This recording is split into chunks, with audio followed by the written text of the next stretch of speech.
Surgeon Kanpur. जी परम पूज्य महाराज जी, आपके चरणों में कोटि कोटि प्रणाम। महाराज जी, क्षमा के साथ। महाराज जी, साधना के मार्ग में जड़ से चेतन की तरफ यात्रा है, जो कि एक आंतरिक यात्रा है। इस यात्रा में बाहरी चिन्हों व पहनावे का कितना महत्व व योगदान है, खासकर मुझ जैसे संसारिक व्यक्ति के लिए। आज का सत्संग आपने सुना है क्या? नहीं सुना?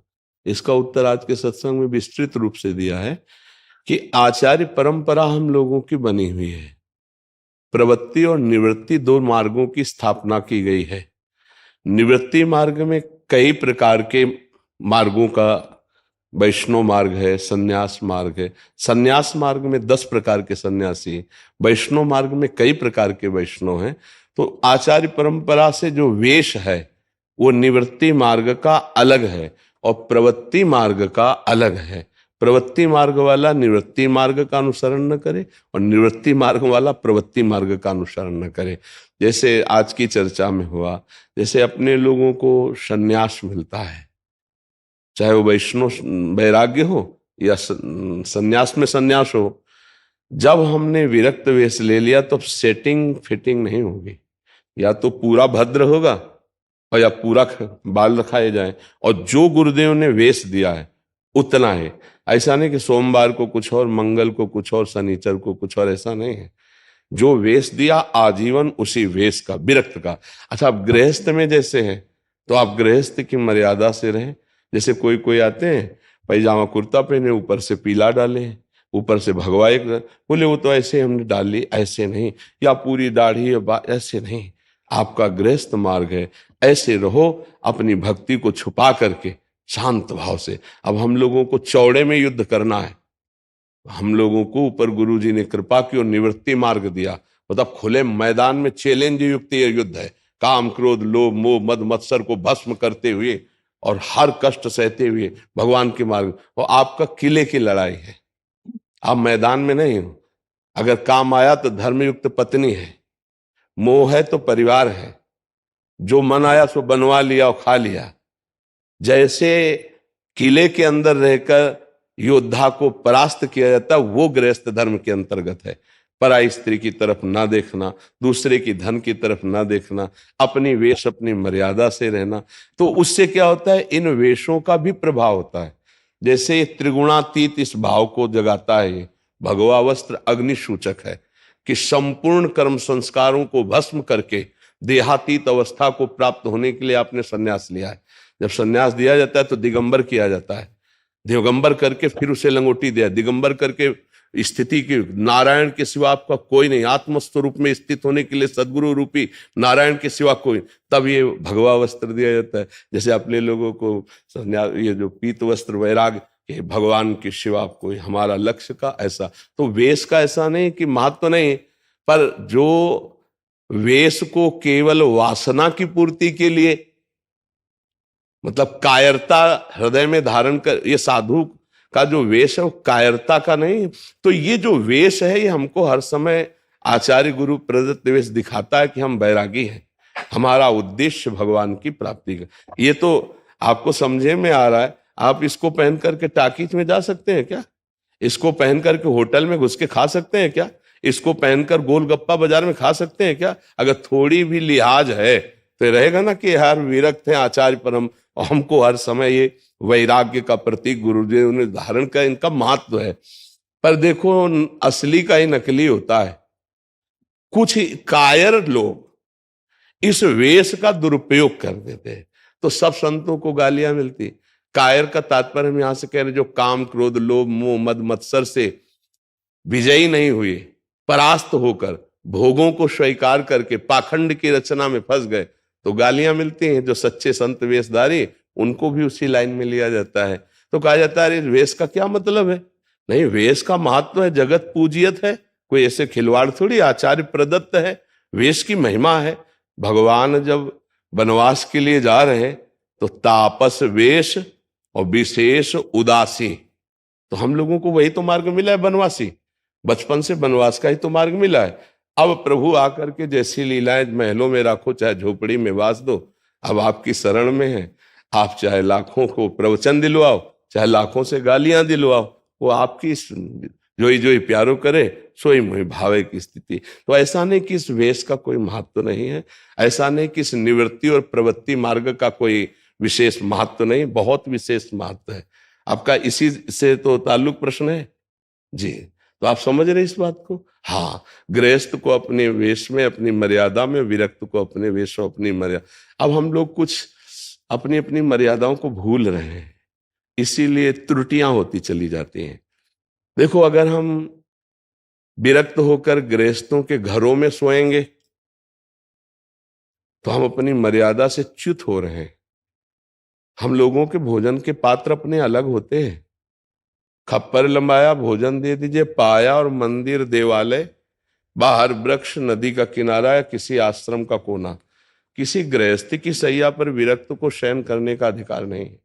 आओ महाराज घर ना, हमारा आपका इतना ही संबंध है, हमारे पेट भरने के लिए आप रोटी डाल दे। नहीं कुछ है तो हम गांव बाहर किसी वृक्ष के नीचे या चबूतरे में या घर के तुम्हारे बाहर जो छप्पर है, खपरेला है, ऐसे बाहर घर में हम लोगों से त्रुटियां होने लगी धीरे धीरे ना, तो विलासिता आने लगी, तो लोगों को संशय होने लगा कि साधु का मतलब क्या यही होता है क्या? नहीं, ऐसा नहीं है। जो गुरुजनों से कृपा प्राप्त करके गुरुजनों के नीचे नहीं रहे हैं, उनकी रहनी ठीक नहीं है। ये संतों की एक अपनी रहनी होती है, और संत संत होते हैं।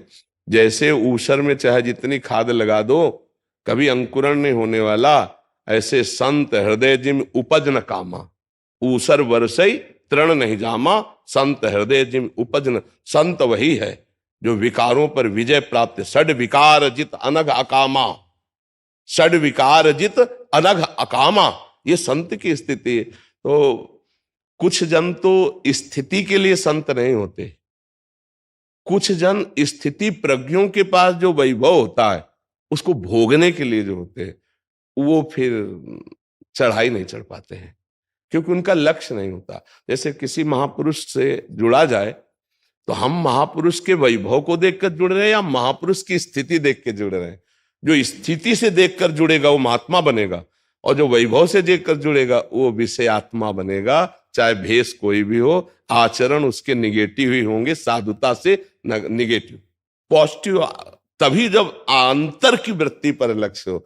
अंतर की वृत्ति लक्ष्य रखने वाला, उसका प्रतिक्षण वैराग्य बढ़ेगा, प्रतिक्षण अनुराग बढ़ेगा भगवान से। वो अपने स्वरूप की तरफ जान चुका है कि ये सब माया का मिथ्या विलास ये हमें नहीं चाहिए। महापुरुषों के पास तो सब वैभव होता है, लेकिन उनके आंतरिक वैभव को जानने वाला ही सच्चा वैरागी होता है। तो गृहस्थ धर्म में सबसे बड़ा धर्म है अपने कर्तव्य का पालन करते हुए, प्रभु का नाम जपते हुए सबकी सेवा की भावना। अगर ये कर ले गया तो जो साधु की गति होती है वही उस गृहस्थ की गति होती है। पर है बड़ा विचित्र, स्वसुख वांछा और शरीर की अभिमान वृत्ति और परिवार का मोह पाप करा ही देता है और भगवत विस्मरण कराए ही रहता है। इसीलिए गृहस्थी में बहुत कम चांस होते हैं कि सम्यक रूप से भगवत प्राप्ति कर सके। नहीं तो बहुत सरल है, गृहस्थी में भगवत प्राप्ति बहुत सरल है। अपने कर्तव्य का पालन, अपने कर्तव्य, जैसे तुम किसी के पिता हो, किसी के पति हो, किसी के पुत्र हो, आपका परिवार, अपने कर्तव्य का पालन करते हुए धर्म पूर्वक धन कमा करके जो कर्तव्य पोषण, और उसको भगवान को अर्पित करके, नाथ सकल संपदा तुम्हारी, मैं सेवक समेत सुतनारी, और नाम जप भगवत प्राप्ति। और साधु एकमात्र भगवान का आश्रय, और किसी भी तरह का अंदर से किसी से भी कोई लगाव नहीं, असंग, कोई संग्रह परिग्रह नहीं। पहले सिद्ध बने, पहले भगवत प्राप्ति करे, वो फिर अपनी चढ़ाई को चढ़ जाएगा। और जहां प्रारंभ से भोग और सुविधाएं मिलने लगी तो साधुता नहीं आ पाती, भेष भले बना रहे, वो वस्तु नहीं आ पाती। जैसे अपने सन्यास मार्ग में धातुओं के आभूषण या ये सब धारण करना निषेध है, निषेध ना। अब इसके बाद सोने की अंगूठी हो 1 लाख का, उसमें नग, ये कोई हमारे लिए कीमत रखता है क्या? समलोष्टास्म कांचना। अगर हम इतनी मोटी सोने की जंजीर पहने तो हमारी कोई इसमें महिमा है क्या? हम स्वर्ण के आभूषण धारण किए हैं, ये हमारे लिए कलंक है। ये समझ में नहीं आता। हम बहुत महंगी घड़ी धारण किए, ये हमारे लिए कलंक है। हम वैराग्य मार्ग के प्रतीक हैं, हम संन्यास मार्ग के प्रतीक हैं। चिता भस्मालेपो गरल मसनम दिक्पट धरो जटाधारी कंठे भुजगपतिहारी पशुपति, जिनको आराध्य माना, जिनको जगत गुरु माना, वहां देखो कैसे चल रहे हैं। तो हमारा तो भस्म लगी है या तो रज लगी है, प्रसादी चंदन लगा हुआ है और साधारण सात्विक वस्त्रों से शरीर को ढके हुए हैं। बस समलोष्टास्म कांचना, मान अपमान में, निंदा स्तुति में समान भाव रखते हुए जो ब्रह्माकार वृत्ति तो निवृत्ति, और जो गृहस्थी में अपने कर्तव्य का पालन करते हुए सबको सुख पहुंचाने की भावना धर्मयुक्त धन के द्वारा और नाम जप, वो प्रवृत्ति मार्ग से भगवान को प्राप्त कर लेता है। दोनों मार्ग भगवान के बनाए। समझ पा रहे हैं आप? जिम्मेदारियां पूरी हो गई, क्या गृहस्थ धर्म छोड़ दें? शरीर असमर्थ है, बाहर का वातावरण अब आपके अनुकूल नहीं है, इसलिए घर में ही रहकर भजन करना चाहिए। बिल्कुल अपने घर में रहो, पुत्र बहू परिवार सबको भगवान का भाव रखो और वहीं नाम जप करो। आज वातावरण ऐसा नहीं रह गया है कि आप ऐसा वैराग्य धारण करके आप सुरक्षित भजन कर पाए। अभी घर में भजन की भावना बन रही है, जब आश्रमों में रहोगे तो भजन की भावना चली जाएगी। ध्यान रखना, क्योंकि तप तो है नहीं ना, तो जब वहां का खाओगे और वहां के वातावरण में रहोगे तो प्रपंच अच्छा लगने लगेगा, भजन छूट जाएगा। अभी आपके अंदर है कि मैं गृहस्थ हूं, तो आपका भजन बन सकता है। जहां आप भेष परिवर्तित किए तो तप है नहीं, तो प्रणाम नमस्कार भंडारा और खान पान तो ये भी चला जाएगा, दैन्य भाव नहीं है? दैन्य भाव नहीं रहेगा। तो इसलिए अच्छा है आप परिवार में रहकर खूब नाम जप करो और परिवार को भगवत स्वरूप मानो। ये कि सहनशील बनो, साधुता वहां भी धारण करो, कैसी भी परिस्थिति हो किसी से नाराज मत हो, मधुर वचन बोलो और नाम जप पर ध्यान दो। अधिक नाम जप करो, सबको प्यार दो, तुम्हें कोई अपमानित करे सह लो, सबको प्यार दो, ये साधुता हो जाएगी आपकी। उमा संत कहे यही बड़ाई, मंद करत जो करे भलाई। अपने परिवार के द्वारा दी गई प्रतिकूलता को या और भी दूसरों के द्वारा दी गई प्रतिकूलता को सहकर नाम जप करते हुए सबके प्रति प्रिय भाव, तो आप साधु ही हो और उससे भगवत प्राप्ति निश्चित हो जाती है। कुलवंत सिंह जी न्यूजीलैंड से। राधे राधे राधे राधे राधे। महाराज जी वाहिगुरु जी का जप करते हुए एक दिन हृदय में आनंद की अनुभूति हुई, पर वो क्षणिक ही था, एक बार ही आई, फिर दोबारा नहीं आई। अब एक पांव आगे बढ़ाता हूं तो दो पांव पीछे चला जाता हूं। आप कृपा कीजिए वाहिगुरु जी मुझे कभी कभी जो वाहिगुरु नाम परमेश्वर का है, वो अपनी तरफ से कभी कभी आकर्षण करने के लिए कृपा क्रिया करते हैं। वो हमारे साधन का फल नहीं होता, वो उनकी कृपा से आकर्षण होता है। जैसे आपने कहा एक क्षण के लिए आनंद आया, फिर अंतर ध्यान हो गया। तो जब हमारे हृदय में साधन करते करते आनंद आएगा तो प्रतिपल बढ़ेगा, लेकिन अगर वो आकर के आकर्षित होकर चला जाता है तो वो हमको प्रलोभन दिया गया है, आनंद का स्वाद दिया गया है कि ऐसे ही चलो तो आगे आपको अनुभव में आएगा। तो अगर आपको ऐसा अनुभव होता है कि मैं एक कदम आगे बढ़ता हूं, दो कदम पीछे चला जाता हूं, तो आपको देखना है कि दो कदम पीछे कैसे चले जाते हो, क्या वो बात है जो आपको दो कदम पीछे घटाती है। काम क्रोध लोभ मोह। हाँ, इसको हमें देखना है कि जब हम वाहिगुरु की शरण में हैं और हर समय हम वाहिगुरु का चिंतन करते हैं, तो इनको कब अवसर दे देते हैं आप चिंतन। बिना चिंतन के काम क्रोध ये अपना प्रभाव नहीं डाल सकते। जब हमारा वाहिगुरु का चिंतन छूटेगा तभी अपना प्रभाव डालते हैं, नहीं तो वाहिगुरु का खालसा और वाहिगुरु की फतेह, काम क्रोध लोभ मोह मत्सर से ही फतेह हो जाना तो वाहिगुरु जी की फतेह है। जब वाहिगुरु हमारे हृदय में चिंतन में आ रहे हैं तो वाहिगुरु का संपूर्ण वैभव ऐश्वर्य हमारे हृदय में जागृत हो जाएगा और हम काम क्रोध लोभ मोह मद मत्सर से फतेह को प्राप्त हो जाएंगे। बस एक बात हम आपको प्रार्थना करते हैं कि नानक नाम जहाज है, चढ़े सो उतरे पार। जितना नाम जप करोगे जीत जाओगे, पक्का जीत जाओगे, कदम पीछे नहीं जाएंगे यदि नाम जप बराबर चलता रहा। अंदर ही अंदर नाम, अंदर ही अंदर नाम, गुरुमुख से जो नाम मिला है वो अंदर ही अंदर चले। अगर वाहिगुरु वाहिगुरु वाहिगुरु तो अंदर श्वास श्वास में बसा लो, वाहिगुरु वाहिगुरु वाहिगुरु। फिर देखो अवसर ही नहीं काम के लिए। काम कब जागृत होता है, ध्यायतो विषयान पुंसास संगास्तेषुपजायते कामः संजायते क्रोधा क्रोधा स्मृति विभ्रमा स्मृति भ्रंशात् बुद्धिनाशो बुद्धिनाशात् प्रणश्यति। जब हम काम का चिंतन करते हैं तब काम हमारे अंदर जागृत होता है।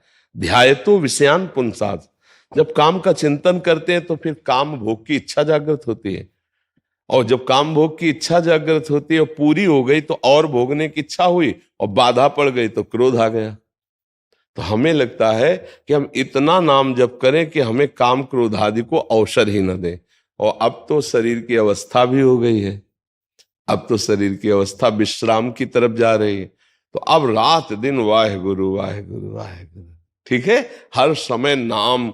और अगर नाम का चिंतन बनने लगे हर समय, फिर आप देखेंगे भाग गए ये सब काम क्रोध, ये हृदय में नहीं टिकेंगे। नाम चलना चाहिए, नाम जो गुरुमुख से नाम मिला है वो निरंतर नाम चलाओ और निश्चिंत रहो वाहेगुरु के भरोसे। वाहेगुरु की फतेह, जो वाहेगुरु वाहेगुरु तो उसकी फतेह, फतेह माने विजय, पक्का विजय हो जाएगी। और इन्हीं से तो विजय होनी, काम क्रोध लोभ मोह मद मत्सर संसार, ये भव सागर से वही पार हो जाता है। जो वाहेगुरु के चरणों में समर्पित है, वाहेगुरु का जप करता है तो वाहेगुरु की फतेह हो जाती है? जो बोले सो निहाल जो सत्य है, श्री है, अकाल है, वही वाहेगुरु है। जो बोले सो निहाल, जो निरंतर नाम जप करता है, नाम स्मरण करता है, वो निहाल हो जाता है। यही निहाल हो जाता है, कोई विकार उसके हृदय में नहीं रहते, वो निर्मल हो जाता है, निर्विकार हो जाता है, वो अकाल पुरुष को प्राप्त हो जाता है। समझ रहे ला? जी। राजेंद्र कुमार पोदार जी कोलकाता से। राधे राधे महाराज जी, आपके चरणों में कोटि कोटि नमन। एक साल पहले आपके श्रीमुख से राधा नाम की महिमा सुनी, तब से मैं आपको गुरु मानकर आपकी आज्ञा पर चलने का प्रयास करता हूँ और निरंतर नाम जप करता हूँ। यूट्यूब के माध्यम से प्रतिदिन सभी कार्यक्रमों में सम्मिलित होता हूँ। गुरुदेव, मेरा सवाल यह है कि मुझ में अहंकार बहुत है, ये कैसे गलित हो? क्योंकि मैं अपने आप को बहुत समझदार समझता हूँ। मैं अक्सर अपने आधे अधूरे ज्ञान से आध्यात्मिक चर्चा करने लगता हूँ, जिसकी वजह से पिछले कुछ दिनों से बहुत जलन हो रही है। बहुत अच्छी बात है ये कि आपने चोर को पकड़ लिया, चोर को पहचान लिया। नहीं, घर में मित्र बन करके रह रहा था और सब माल हमारा बाहर लुटा रहा था और उसे मित्र समझ रहे थे। आज आपके ऊपर कृपा ये हुई सत्संग सुनने से कि चोर को चोर जान लिया। अब जब चोर जान लिया है तो अब निकाल भी सकते हो। दुश्मन को अगर दोस्त मान के रख रहे हो तब तो बड़ा घाटा है, और अगर दुश्मन को दुश्मन पहचान लिया है तो अब निकालने की जरूरत है। पहले दुश्मन रहता कहाँ ये देखना है, कहाँ रहता है, तभी तो उस पर वार किया जाए। ये अहंकार रहता कहाँ है? अज्ञान में। अहंकार अज्ञान में रहता है, जो आपने खुद पकड़ा कि आधे अधूरे ज्ञान के कारण वो हमको परेशान कर रहा है। तो पूरे ज्ञान में आ जाओ, अपने आप को डिलीट करना सीख लो, अपने आप को खाली कागज करके गुरु के चरणों में रख दो और जो लिख दे वो उतना ही पढ़ लो। तो 2.5 आखर प्रेम के पढ़े सो पंडित होए, फिर पूरा ज्ञान आ जाएगा। आंख से पानी नहीं आता, नाम जब करता हूँ तो आंख से पानी नहीं आता। कोई बात नहीं, इतना रोगे कि चुप नहीं होगे, पहले शुरू तो कर दो।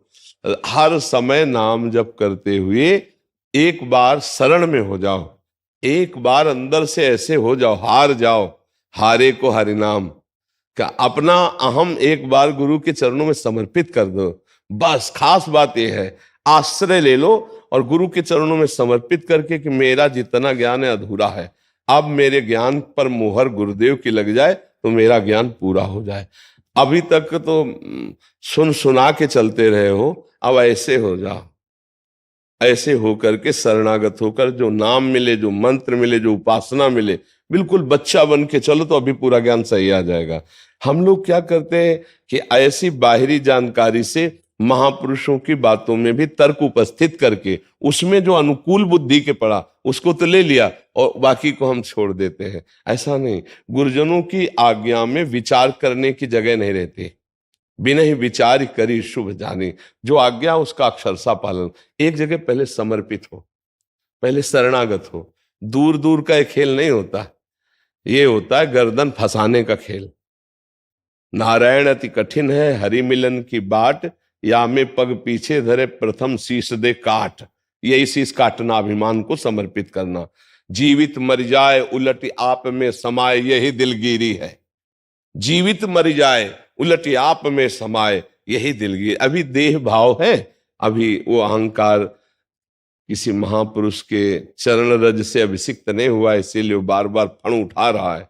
एक बार जैसे श्री कृष्णचंद्र जी ने कालिया का मर्दन नहीं किया, फणों जो फण उठाता उसी पे नृत्य, ऐसे ही गुरुदेव को समर्पित हो जाए तो जो अहंकार उठेगा वो ठीक करते चले जाएंगे। पहले तो कुछ खाता नहीं था, ऐसा आलतू फालतू चीज कभी भी नहीं खाता था, लेकिन अंडा खाने की शौक था मेरे को पहले, बहुत पहले। तो 1 साल पहले मैंने आपसे जब सुना कि प्याज खाना भी मतलब तामसी फूड होता है तो नहीं खाना चाहिए, मैंने तब से प्याज भी छोड़ दिया, लहसुन भी छोड़ दिया, अंडा भी छोड़ दिया। तब से मैं एकदम सात्विक भोजन करता हूँ। लेकिन नाम में इतनी प्रीति नहीं होती, जैसे परिवार में मोह वैसा मोह नाम में नहीं होता राधा जी से। लेकिन आपसे इतना मोह है कि आपका चेहरा सब समय स्मृति में रहता। तो ये भगवान कपिल देव जी कहते हैं, जैसे संसार में आसक्ति करे तो बंधन का कारण होता है, यदि यही संत सदगुरुदेव से आसक्ति हो जाए तो मोक्ष का खुला हुआ द्वार है। ला तो अगर ऐसी बात अंदर आ जाएगी ना तो हमारी बात तुम मान भी लोगे, क्योंकि प्रियता में बात मानी जाती है, और बात मान लोगे तो अब अवस्था ज्यादा नहीं रहेगी, काम बन जाएगा। संत शरण जो जन परे सो जन्म दृढ़, हाँ संत की निंदा नानका बहुत बहुत। हाँ जी जी। तो ठीक है, आप धीरे धीरे शरणागति का भाव रखो और नाम जप करो, और थोड़ा अगर समय मिले तो 2-4 महीने में वृंदावन आना। नहीं, आंखों से आंखें चार हुई तो फिर परिचय आंतरिक बदलने लगेगा। आपने अभी कुछ दिन पहले कहा था कि वृंदावन आओ तो एक दिन जल में रहना, एक दिन फल में रहना और एक दिन आधा करना। तो आज मैंने फल पे रहने का विचार किया, सारा दिन फल पे रहूंगा। बिल्कुल हाँ, और ऐसा एकादशी वाले दिन उस दिन मैं सिर्फ जल पे रहूंगा। बहुत सुंदर, बहुत धन्यवाद। आप बात मानना शुरू कर दिए, अब मंगल निश्चित है आपका। ठीक है, प्रधन्या जी गुरुग्राम से। राधे राधे महाराज जी। और ये शायद 10 साल की बच्ची है, अभी हमने देखा। महाराज जी, मेरा प्रश्न है कि मैं दोस्त नहीं बना पाती, यदि दोस्त बनते भी हैं तो थोड़े समय में लगता है कि नकली है, तो असली दोस्त की पहचान कैसे हो? आप कहते हैं सभी प्रभु हैं, तो जो दोस्त वैसे धोखा देते हैं। असली दोस्त नाम से पहले प्रेम करो। आप नाम जपते काउंटर में, क्या जपते? राधे राधे। असली दोस्त किशोरी जो है, असली दोस्त लाल जो है। बाहरी दोस्ती कमई रखना, ठीक है? हमारी बात याद रखना। जो तुम्हें गंदे भाव से देखे, गंदे तरीके से छुए, जो गंदी बातें सिखाए, वो दुश्मन होता। जीवन में बात पकड़े रहना। अब अवस्था धीरे धीरे बढ़ेगी, वो चाहे लड़की हो, चाहे लड़का हो, चाहे कोई भी हो, अगर वो गलत स्पर्श करता है, गलत चेष्टा दिखाई देती है, गलत बातें करता है, गलत शिक्षा देता है, तो वो दुश्मन होता है, वो दोस्त नहीं होता। उसको तजिए ताहि कोटि वैरिशम जत्यपि परम स्नेही। अगर प्रियालाल का आप दोस्ती स्वीकार करेंगे तो किसी अच्छे दोस्त से जीवन में मिला देंगे। ठीक है, नाम जप करना, प्रभु के सिवा किसी को दोस्त नहीं। वो जब चाहेंगे तब वो दोस्त रूप में आ जाएंगे। ठीक है, हमारी बात याद रखना जीवन में कि गंदी बात करने वाला, गंदी चेष्टा करने वाला, गंदी शिक्षा देने वाला कभी दोस्त नहीं होता। और आप कभी अपनी तरफ से मोबाइल आदि में कोई ऐसे गंदी बातें ना देखें। मोबाइल पास रखती है? कभी कभी कभी नहीं। पर फिर भी अगर बच्चे हो, जरूरत पड़ेगी मोबाइल की, जरूरत रखना भी चाहिए। कभी कोई सूचना देनी है तत्काल कोई, तो उसमें बड़ी सुविधाएं भी मोबाइल से हैं, सत्संग भी सुना जाता है उसी से। लेकिन उसमें कुसंग भी बहुत जोर का है। यदि कुसंग से बच जाया जाए तो नए बच्चों के लिए आवश्यक है मोबाइल, पढ़ाई लिखाई सोच समझ के लिए।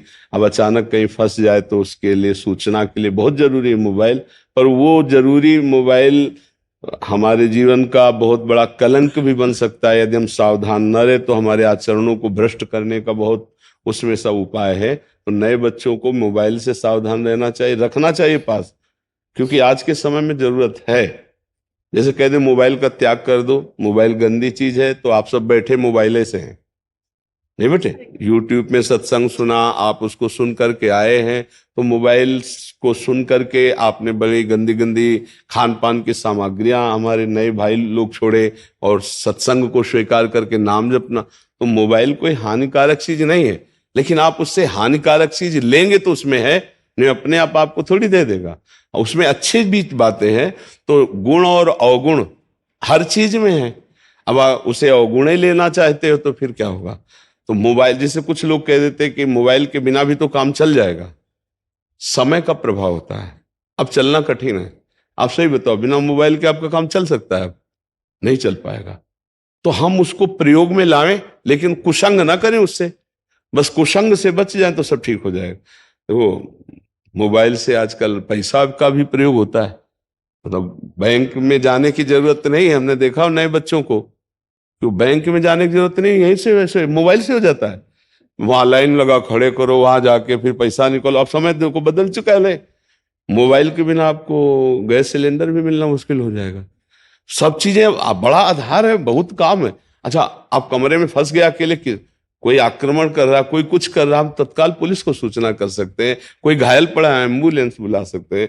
कोई हमारे ऊपर संकट आने वाला, हम परिवार वालों को सूचित कर सकते हैं। नहीं बोल पा रहे, मैसेज कर सकते हैं। कोई गंदी हरकत कर रहा, वीडियो बना सकते हैं। मतलब बहुत तरह से लाभदायक है, लेकिन उसका कुसंग ना करे, उसकी कुसंग वृत्ति ना करे। छोटे छोटे बच्चों को समझाना चाहिए, इसी से वो बच्चे पतन मार्ग में चले जाते हैं। ठीक है, आप हमारी बात समझ रहे? ब्रह्मचारी राघव चैतन्य जी, हरिद्वार से। जी महाराज। राधा वल्लभ श्री हरिवंश महाराज जी, आपके पावन चरण कमलों में साष्टांग दंडवत प्रणाम। परम पूज्य महाराज जी, इस कलिकाल की आग से जब सारे मनुष्य झुलस रहे थे, तब उससे बचाने के लिए आपके श्री कंठ से जो ज्ञान और भक्ति रस की गंगा धारा बह रही है, उसी से लाखों करोड़ों मनुष्य डुबकी लगाकर शीतलता का अनुभव प्राप्त कर रहे हैं, कल्याण मार्ग को जान रहे हैं और प्राप्त कर रहे हैं। ये एकांतिक वार्तालाप आज के काल की प्रश्नोपनिषद चर्चा जान पड़ती है, जो पुराने वैदिक काल की झांकी करवा रही है। महाराज जी, मेरा प्रश्न है कि कलिकाल की विभीषिका से बचकर भगवत मार्ग में ठीक रूप से चलने के लिए कई बार उपयुक्त माहौल नहीं मिलता। गुरुजन एवं शास्त्र कहते हैं कि साधु को सदा तीर्थवास करना चाहिए, लेकिन कई लोग तीर्थ की गरिमा का ध्यान नहीं रखते, अपने आचरणों से तीर्थ के आंतरिक एवं बाह्य वातावरण को बुरी तरह से प्रभावित कर रहे हैं, जिससे साधन भजन में विक्षेप सा पैदा हो रहा है। महाराज जी, उससे बचकर कैसे चला जाए? महाराज जी, हमारी पर्सनल साधक से प्रार्थना है, पर्सनल, व्यवहारिक तो ये सब लीलाएं हैं ही। 3 गुणों से प्रेरित ये संपूर्ण सृष्टि है, गुणों का चक्र चल रहा है। काल कर्म स्वभाव गुण घेरा, इसका चक्र चल रहा है। कभी सतोगुण, कभी रजोगुण, कभी तमोगुण, ये प्रत्येक अंतःकरण में अपना प्रभाव डालते हैं। तो जो साधु सेवी हैं, गुरुजनों के आश्रित हैं, शास्त्र सम्मत आचरण करते हैं, उनमें भी कभी कभी रजोगुण और तमोगुण की वृत्तियां स्फुरित होती हैं, पर वो अपने विवेक के द्वारा सतोगुण का आश्रय लेकर भगवत चिंतन करते हुए उनको दबा देते हैं। लेकिन जिनको संत आश्रय नहीं मिला, शास्त्र स्वाध्याय नहीं है, जिनके हृदय में अध्यात्म का प्रकाश नहीं है, वो अगर धाम आएंगे, तीर्थ जाएंगे, तो वहां भी वो मनोरंजन करेंगे, और उनके मनोरंजन का विषय 5 ज्ञानेंद्रियों के साथ मन शब्द स्पर्श रूप रसगंध का भोक्ता बने, बस उनका विषय यही रहता, उनका कोई अध्यात्म से मतलब नहीं रहता। तो अपने लोग जैसे अपने अंतःकरण में जब तमोगुण वृत्ति आती है तो उस वेग का समन करते हैं, जब रजोगुण की वृत्ति आती है तो उसका भी समन करते हैं। यम ही न व्यथ्यन्ते पुरुषम पुरुषर्षभ, जो किसी भी वेग से व्यथित नहीं होता है, चाहे वो काम का वेग हो, क्रोध का वेग हो, रजोगुण तमोगुण इन्हीं के अंतर्गत है, या किसी बाहरी व्यक्ति के द्वारा, परिस्थिति के द्वारा, वस्तु के द्वारा साधक को उद्विग्न किया जाए तो वो उद्वेग को ना प्राप्त हो, उसका समन अपने अंतःकरण में करे।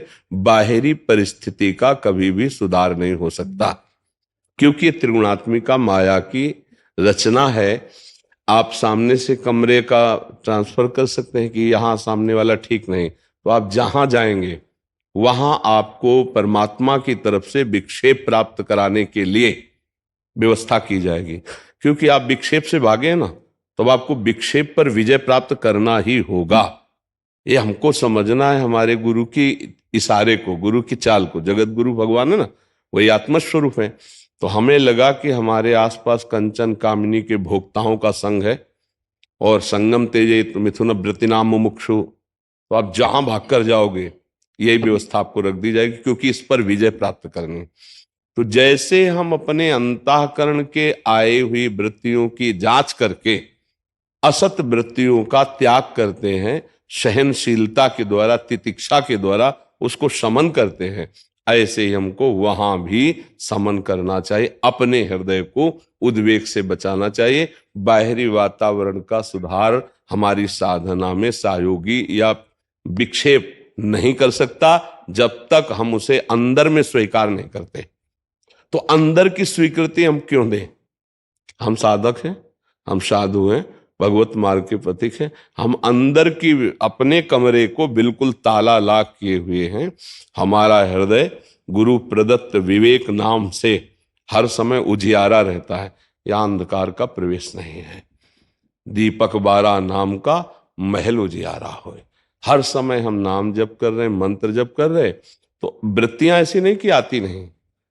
हम तो बहुत, ये दूर की बात है सामने वाला कमरा या अंदर की वृत्तियों को जांच कर देखें तो कुमति के द्वारा प्रेरित वृत्तियां आती हैं, हम उनका समन करते हैं। तास तितिक्षस्व भारत, क्योंकि आगमा पाइनो अनित्यास। तो ऐसे ही बाहरी व्यवहार को बिल्कुल ऐसे ही समन करना है। हम अपनी स्थिति में यदि गुजर गए तो फिर हमको कोई कभी परास्त नहीं कर पाएगा। और कलिकाल क्या, हर युग में साधु को विक्षेप प्रदान करने वाली शक्तियां रही हैं, वृत्तियां रही हैं, परिस्थितियां रही हैं। दंडकारण्य में एकांत भजनशील महात्माओं को निशाचरों ने गाजर मूली की तरह खाया। हड्डियों का ढेर। हाँ, भुज उठाए प्रण की निश्चरहीन मैं करूं। अभी खा तो नहीं रहे हैं कलयुग की कृपा है, गाली तो मिल रही है, पिट रहे हैं, पिट तो रहे हैं। देखो घेर करके कैसे मारा संतों को, पर अभी खा नहीं रहे। तो हमको अपनी अंतःकरण को सुरक्षित रखना है। आज हम ज्यादातर अपने लोग अपने कवच को न बांध करके बाहरी सुरक्षा की तरफ सोचते हैं कि अस्त्र ही न चलावे तो हमें कवच की जरूरत नहीं पड़ेगी। और हमें लगता है साधु को अपने कवच में रहना चाहिए, फिर बाहरी प्रार्थना न करे कि तुम अस्त्र न चलाना। नहीं, तुम चलाओ, तुम्हारी रुचि की बात है, हम सुरक्षा में हैं। तो हमारे पास ज्ञान रूपी कवच है। उद्धव जी को भगवान श्री कृष्ण चंद्रजू ने एकादश स्कंद में समझाया कि कोई गला पकड़ करके बाहर निकाल दे, कोई थूक दे, कोई मूत दे, कोई मारे पीटे, तो भी तुम्हें किसी बाहरी सहयोग से नहीं, अपने विवेक के द्वारा अपनी रक्षा कर लेनी चाहिए। ये जो हमें ज्ञान मिला है, ये हमारा कवच है। हमारे हृदय में उद्वेग ना होने पावे, क्षोभ ना होने पावे, चाहे परिस्थिति कैसी हो। संतुष्टायन केनवा, बस इतना हमें ध्यान रखना। संतुष्टायन केनवा, हम राजी हैं उसी में जिसमें तेरी रजा है। अगर हमको ऐसे विक्षेप के बीच में रखा है तो जरूर मुझे पुष्ट करना चाहते हैं भगवान, और पुष्ट होना चाहिए। अगर वहां पुष्ट हो गया तो कहीं परास्त नहीं होगा, और वहां से भगा तो जहां जाएगा वही विक्षेप उसको घेरा जाएगा, क्योंकि उसको पुष्ट होना है। तो कलयुग हमारी साधना में बहुत सहयोगी भी है। अन्य युगों से इसमें बड़ा महामहिम यह है कि बहुत जल्दी लाभ प्राप्त होता है इसमें। दाहिने पैर के अंगूठे के बल खड़े होकर 10,000 वर्ष, हाँ, या हमारी आयु ये 60, 70, 80 वर्ष है नहीं? तो हम अपनी आयु में ही जो 10,000 वर्ष की साधना से प्राप्त करते थे, अपनी छोटी सी आयु में हम वो ब्रह्म साक्षात्कार, वो भगवत साक्षात्कार कर सकते हैं। इस छोटी सी आयु में काफी समय तो हमारा शयन आदि का और बाल्यावस्था आदि का चला गया, जो व्यर्थ ही है। और अब भी शयन 4-5 घंटे शयन होते हैं, और कुछ समय हमारा बाल्यावस्था गया जो बिल्कुल नादान अवस्था थी। अब इतनी चेतना में हमको भगवत प्राप्ति करनी है, तो बड़ा सहयोगी कलयुग है। और कलयुग का चिंतन हो तो कलयुग है नहीं, है ही नहीं। हर समय हम त्रिगुणातीत भगवान के नाम रूप गुण लीला धाम या अपने स्वरूप में स्थित होने की चेष्टा कर रहे हैं, तो हम गुणातीत हैं।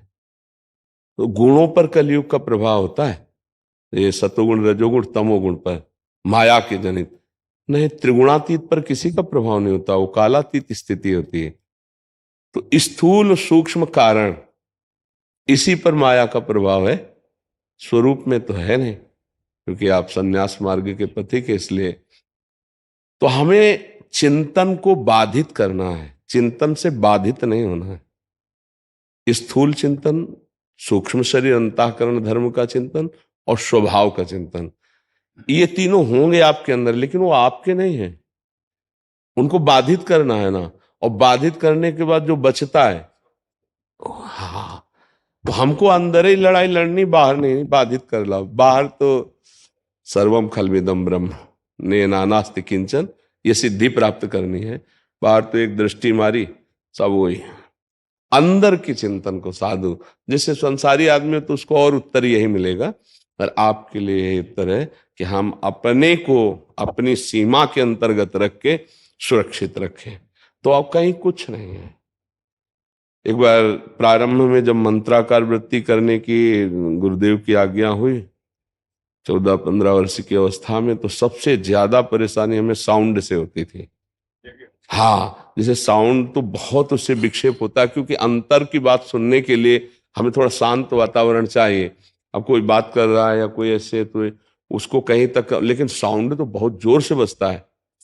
फिर हम साउंड के पास खड़े होकर भजन करना शुरू किया। जहां भ्रमण करते, जहां साउंड बजता, तो 1 घंटा वहीं खड़े रहते, मंत्राकार वृत्ति। अब देखते हैं धीरे धीरे धीरे धीरे ऐसा अभ्यास बना कि साउंड बजता है अपनी तरफ और मंत्र चल रहा है अपनी तरफ।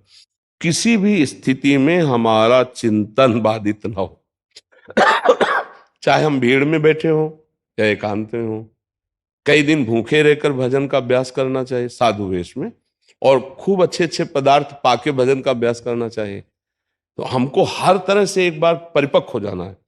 बाजार में बैठे तो हम अपने स्वरूप में हैं, और एकांत में बैठे तो हम अपने स्वरूप में। शरीर भूखा है तो भी स्वरूप में है, और शरीर छका है तो भी स्वरूप में है। मतलब अनुकूल और प्रतिकूल परिस्थितियों में हमारे स्वरूप में कोई बाधा न पहुंचे। जो हम आराधना, स्वरूप तो आबाद है ही, पर अभी हमारी स्थिति नहीं है, तो हमें लौटना है। तो हमको इतना सहनशील बनना पड़ेगा कि विक्षेप को साधना बनानी पड़ेगी। साधन में अगर विक्षेप हुआ तो हम कमजोर हो जाएंगे, विक्षेप को साधन बना ले तो बढ़िया बात बन जाएगी। कैसी भी परिस्थिति हो, हमारे चिंतन को कोई नहीं बदल सकता। अभ्यास योग युक्तेन चेतसा नान्यगामिना, भगवान श्री कृष्ण ने कहा। अभ्यास में बड़ी सामर्थ्य है।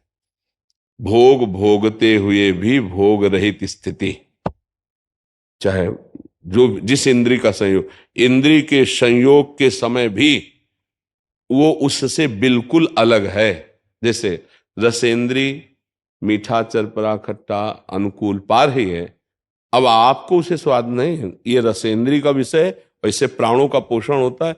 मैं इसका दृष्टा और साक्षी मात्र हूं, भोगता नहीं हूं। अभी कटिंग होने लगेगी, कटिंग हो गई, पा रहा है लेकिन पाते हुए बंधेगा नहीं। ऐसे ही संपूर्ण सृष्टि के हर व्यवहार को देखते हुए देखता नहीं, सूंघते हुए सूंघता नहीं, चलते हुए भी चलता नहीं, खाते हुए भी खाता नहीं, क्रिया करते हुए भी क्रिया रहित है, क्रिया करते हुए भी क्रिया रहित है।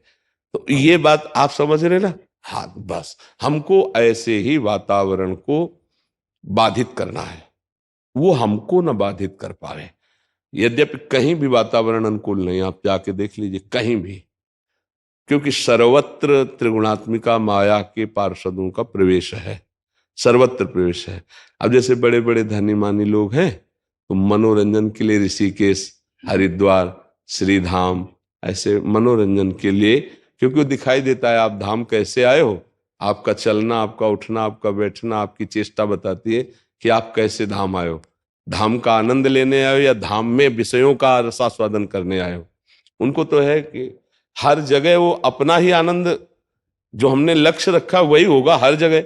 अब वो विषयी पुरुष हैं, तो यमुना में खड़े होकर, गंगा में खड़े होकर विषय रसी उनका चिंतन, उनकी चेष्टा। तो ऐसे चाहे जहां, हमको क्या करना है, जब एक विषयी पुरुष अपना लक्ष्य नहीं छोड़ पा रहा, तो हम भगवदानंद के मार्ग वाले अपने लक्ष्य को कैसे बोल सकते हैं।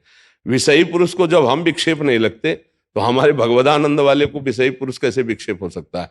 हम ऐसे असंग रहें, स्वयं से जब देह से असंग रहोगे तो कोई भी संग तुम्हें परेशान नहीं कर सकता। और इसका तदात्म रहा तो गुफा में भी ये नष्ट कर देगा। एकांत में रहते हुए भी देव भाव तुम्हें संयम में नहीं रहने देगा। और देव भाव रहित तो हम कह रहे कहीं भी बैठाल दो उसको।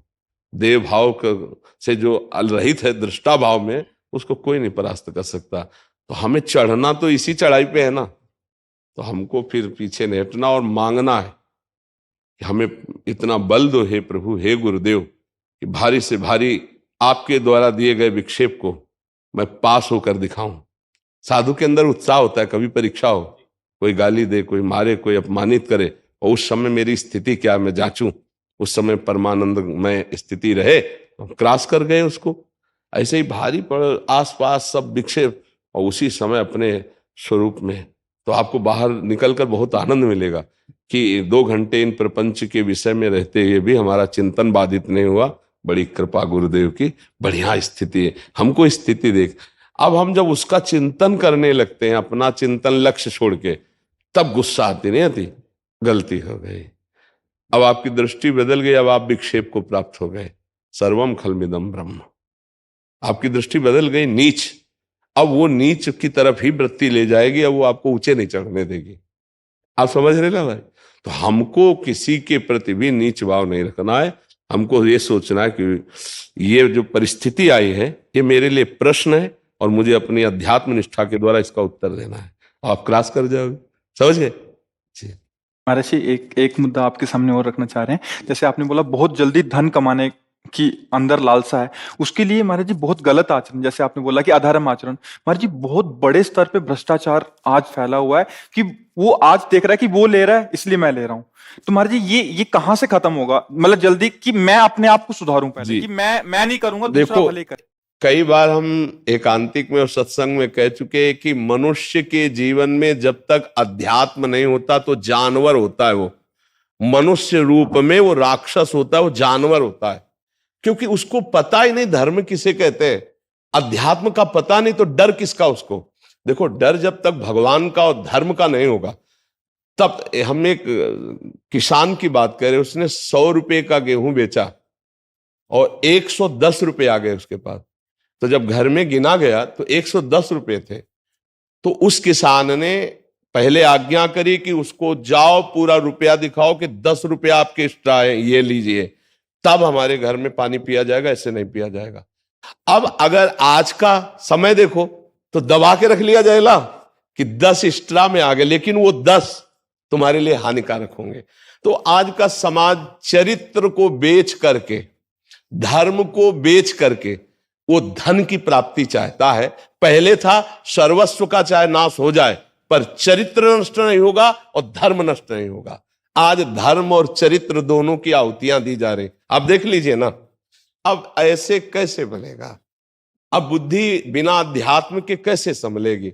अब और समस्या ये है कि अध्यात्म का सही अर्थ तभी आपको समझ में आएगा जब हम अध्यात्म में स्थित हो, हमारे अंदर अर्थ लोलुपता ना हो, हमारे अंदर भोग लोलुपता ना हो, तो हम समाज को अध्यात्म का दर्पण दिखा सकते हैं। लेकिन यदि अध्यात्म को हम बेचते हैं तो अध्यात्म का रंग नहीं चढ़ेगा।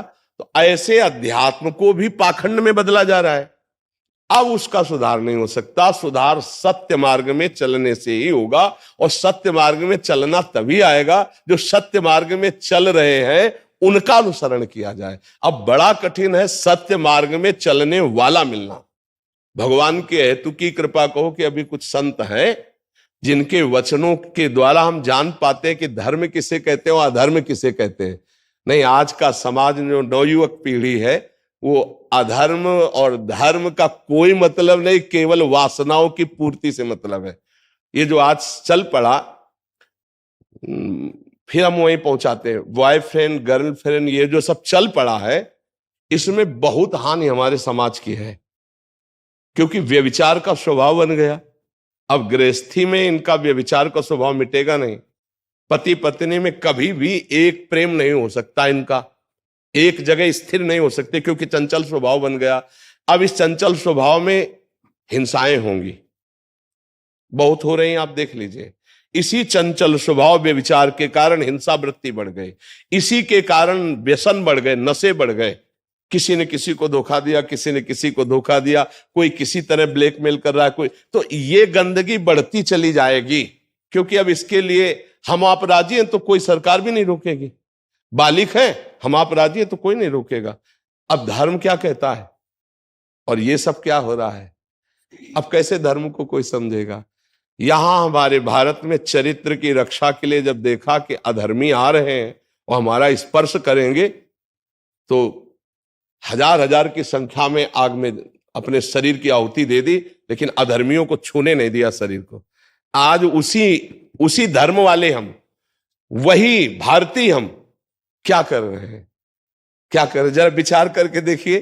बोले इससे ब्रेकअप हो गया, उससे मित्रता हो गई, उससे ब्रेकअप हुआ, उससे मित्रता हुई। थोड़ा सभ्यता की भाषा में बोल रहे हो, जरा गांव की भाषा में आके बोलो, इसको क्या कहोगे आप। अब वो चरित्र भला तुम्हारा जो नष्ट हो गया, वो तुम्हारी बुद्धि को अशुद्ध कर देगा, अब तुम्हें आगे कैसे बढ़ने देगा। अब तुम परोपकार करोगे नहीं। बच्ची है जब चंचल हो गई तो कईयों को ब्लैकमेल करती है, बच्चा है जब चंचल हो गया तो उसको ब्लैकमेल कर रहा है, और जब वो नहीं संभल पाए तो अपने जीवन को नष्ट कर रहे हैं, घोर व्यसन कर रहे हैं, ड्रग्स है, नशेबाजी है। तो ये एक जगह नहीं, बहुत अच्छे स्तर में फैल रहा है, नहीं फैल रहा है। अब अर्थ की प्रधानता से हम सुख मानने वाले अपने अपने कर्तव्यों की आहुति दे रहे हैं। पद में है, बचा सकते हैं निर्दोष को, लेकिन पैसा दोषी से मिल चुका है तो निर्दोष फंसेगा और दोषी मुच्छ में ताव देकर घूमेगा। तो अब जब वो धन जाएगा उनके यहां, तो उनके घर में हाहाकार मचाएगा, और वो यहां के खड़े होकर रोते हैं, जिनको तुम बहुत बड़े पदाधिकारी समझते हो और बहुत सम्मान होता है। वो जब एकांत में यहां होते हैं ना, तो ये लोग जानते हैं कि कितने मोटे आंसू और कैसी उनकी भाषा निकलती है। तब लगता है कि भगवान, सत्य पे चलने वाला ही सुखी होता है, अगर थोड़ा भी असत्य जीवन में है तो कोई गुंजाइश। फिर बाद में जैसे आपको पश्चाताप भी होता है ना, तो स्वभाव चूंकि गंदा हो चुका है तो थोड़ा पश्चाताप हुआ, फिर उसी में गिरना पड़ेगा। महाराज जी अभी क्या हो गया, जैसे आपने बोला सत्यता पे चलना, अभी कुछ आपका सत्संग या महापुरुषों की वाणी का अनुसरण करते हुए सत्यता पे चलने का भी प्रयास करते हैं, तो ऊपर नीचे इतना हो चुका है। महाराज जी कितने सारे तो हमारे आगे उदाहरण आते हैं, आपसे आके रोते हैं महाराज। एक ऑफिसर बोले थे कि आपके कथनानुसार चल रहे हैं तो निलंबित होने का अवसर आ गया है, आपके कथनानुसार चल रहे तो निलंबित होने का अवसर आ रहा है। अपने से बड़े अधिकारियों कह रहे ऐसा करो, नहीं करोगे तो मैं तुम्हें निलंबित करता हूं। बोलो अब अपने कर्तव्य को निभाऊं कि धर्म को निभाऊं। अगर कर्तव्य उधर का मानता हूं अफसर का, तो धर्म नष्ट होता है, और अगर आपकी बात मानता हूं धर्म से चलूं तो नौकरी छूटती है। क्या करूं? यही रो के बोले थे, ऐसे सबके बीच में बोले थे। मैं क्या करूं, आप उत्तर इसका दीजिए। तुम कहा है तो समस्या बड़ी विचारनी, पर धर्म पर स्थित हो जाओगे तो विजय आपकी हो जाएगी। वो एक बार निलंबित करेगा, लेकिन ऊपर वाला का अवलंब मिल गया तो उसका निलंबित करना कुछ नहीं होगा, क्योंकि अगर ईश्वर का अवलंब हो गया धर्म का, तो विजय प्राप्त करा देगा। फिर वो बोले कि इसी ठसक से जो मैं चल रहा हूं, अब मेरे को निलंबित होने का भय नहीं है। बिल्कुल महाराज, चाहे आज नौकरी छूट जाए, मैं आपके सामने वचन देता हूं, मैं धर्म से चलूंगा, किसी की बात नहीं मानूंगा, जो हमारा अधिकार उसके अनुसार चलूंगा। अगर हटा दिया जाता हो तो चाहे और कुछ भी करना पड़े, पर मैं अधर्म नहीं करूंगा। अब इतना निष्ठा से जब आ जाएगा ना, तो भगवान फिर आगे संभाल। ये तो जरूर धर्म से चलने वाले को यहां सहयोग देने वाला कोई नहीं मिलेगा भगवान के सिवा, पर विजय उसी की होगी जो धर्म से चलेगा। पर बहुतायत है, इसलिए आदमी धर्म में चल पाना कठिन हो रहा है। जैसे 100 हैं, अब एक धर्म में चलना चाहते और 99 अधर्म में चलना चाहते, तो वो देख देख कर धर्म में चलने वाला निरुत्साहित हो जाता है कि यार ये बड़े चैन से, मैं बहुत दुखी हो रहा हूं धर्म में चलने वाला, तो वही मार्ग ले। तो इसलिए कोई बिरला निकल। महाराज जी अधर्म के आया हुआ धन शास्त्र के मुताबिक उसका क्या आप निर्धारण करेंगे? पूरे परिवार की बुद्धि भ्रष्ट कर देगा, पूरे परिवार की, और ऐसा कलह अशांति उत्पन्न होगी कि पति पत्नी, माता पिता, पुत्र, परिवार में कभी शांति नहीं रह पाएगी, और कोई न कोई भयानक रोग या ऐसी संतान जो जीवन भर तुम्हें जलाती रहेगी। अब पूरे जीवन उसको संभालते रहो। तुम्हारे कर्म का, चाहे अभी का ले लो चाहे पीछे का ले लो, हिसाब होगा, तुम्हें भोगना पड़ेगा। अगर निर्दोष को किसी भी तरह सताया गया है और उसके द्वारा धन खींचा गया है, अधर्मियों के द्वारा दिया हुआ धन लिया गया है, वो निश्चित परिवार को नष्ट कर देगा। आज नहीं तो कल ऐसी घटना घटेगी, कई तरह की घटना। पूरा परिवार BMW में जा रहा है, एक्सीडेंट हुआ, चकनाचूर हो गए, या गाड़ी के अंदर ही आग लग गई, वहीं भुन गए। आप समाचारों में सुनते होंगे। देख ये क्या है, क्या है? बढ़िया गाड़ी, फिल्मी गाना सुनते हुए चले जा रहे हैं, खूब बढ़िया दौड़ाए हैं, और ऐसा एक्सीडेंट हुआ, चकनाचूर हो गए। अधर्म से बचो, साइकिल से चलोगे सुरक्षित रहोगे। धर्म से चलोगे ना, हम माना कि साइकिल से, स्कूटी भी नहीं है, लेकिन सुरक्षित जीवन आपका रहेगा। अधर्म से चलोगे, माना मर्सरी जो BMW में चलोगे, लेकिन चलने लायक नहीं रहोगे, क्योंकि समय और कर्म ये दोनों आपको सुधार देंगे। मतलब आया हुआ धन बच्चों की बुद्धि में भी परिवर्तित बुद्धि को करेगा। नष्ट करेगा, पत्नी में कलह पैदा कर देगा, पति पत्नी में असंतोष पैदा कर देगा। वो ऐसे आचरण वाला होगा कि पूरा पूरा जिनके लिए तुमने कमाया है उन्हीं के लिए तुम्हें पूरे जीवन जलना पड़ेगा, और तुम्हारा शरीर भी बड़े से बड़े घटना का शिकार बन जाएगा। क्योंकि आह किसी की, अधर्म का धन ये कभी चैन से नहीं रहने देता। पक्की बात, एक समय था दुर्योधन आदि खूब फूले घूम रहे थे और पांडव वनवास भोग रहे थे, धर्म से चल रहे थे, और समय क्या आया, सांप काट के फेंक दिए गए और सिंहासन पर युधिष्ठिर जी बैठे। थोड़ा धर्म वाले को भटकना पड़ता है, कष्ट सहना पड़ता है, और अधर्मी फूलता रहता है, लेकिन उसकी फूलन एक दिन नष्ट हो जाएगी और वो उच्च कोटि की अवस्था को प्राप्त होगा। महाराज जी एक और, महाराज जी जैसे सरकारी विभाग आदि में होता है, किसी एक प्रोजेक्ट के लिए धन मिला महाराज जी, तो अधर्म का धन ये भी माना जाएगा कि जिस चीज के लिए वो मिला है उसी चीज पे लगना चाहिए, अगर हम उससे अन्य इधर उधर करते हैं तो वो अधर्म है। हाँ, तो सरकार आपको पैसा देती है ना। सरकार अगर मान लो आप किसी बात का ठेका लेते हैं, किसी बात, तो ये तो पता ही है कि आप इतने % इसके लेंगे, लेकिन उतना जितना आपको लगाना चाहिए, अगर उसको आप नहीं लगाते तो अधर्म का ही तो हुआ। वो आपका नाश तो करेगा ही, पतन तो करेगा, चाहे जिस भी भाग से ले लीजिए। वैसे मुझे लगता है जो सरकारी हिसाब किताब से जो धन दिया जाता है, उनका तो अपना अलग सरकारी पैसा मिलता होगा।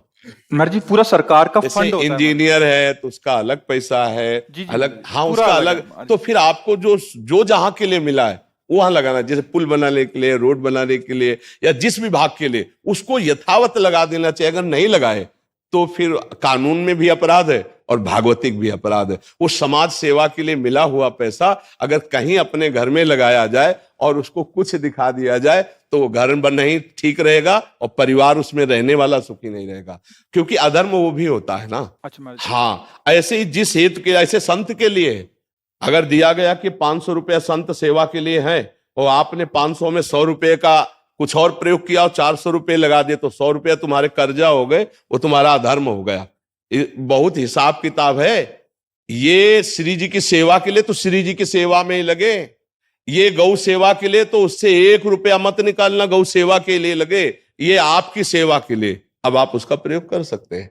ऐसे ही जो जहां विभाग है, जिस तरह धर्म का पालन करना है, अध्यात्म के बिना ज्ञान नहीं रहता। आदमी को धन प्रधान बुद्धि होने में बहुत जल्दी नष्ट होना पड़ता है। धर्म पूर्वक चलो तो तुम्हारी पढ़ाई सार्थक हो गई, तुम्हारी उन्नति सार्थक हो गई, तुम्हारा जीवन सार्थक हो गया, पर बिना अध्यात्म के समझ में नहीं आएगा।